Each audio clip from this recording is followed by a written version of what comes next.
بسم الله الرحمن الرحیم. الحمد لله والصلاة والسلام علی رسول الله و علی آله و اصحابه و من والاه. اما بعد، السلام علیکم و رحمت الله و برکاته. برادران و خواهران اهل اسلام، مسجد شهر اندرز که مسجد الفرقان تا این مرحله دیوار این مسجد و ساختمان این مسجد به 6 متر رسیده است. همه اون عزیزانی که برای ما کمک کردند با این نمره و تنقیه که زیر ویدیو گذاشته شده است به نام اون مادر به ما رسیده هم و ما مدار و سپاسگزار همه اون برادران هستیم که اینجا رو یادم کردند.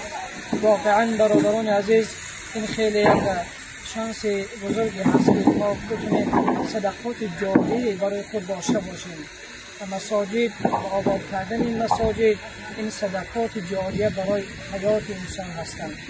پروردگار در مال و جان و حیات و زندگی اون برادرانی که این مسجد را کمک کردند و در سهم مسجد ما مبلغ های خود را فرستادند و رسوندند، الله برکت عطا فرماید و دنیا و آخرتشان را خدا آباد سازد و تو این مرحله این مسجد به این سطح رسیده است. صلی الله علی سیدنا و مولانا محمد و علی آله و اصحابه اجمعین.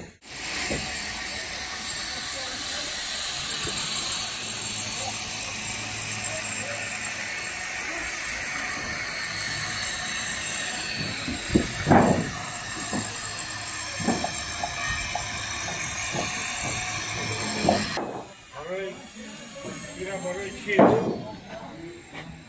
برای مردم بینا که کار رفته شده.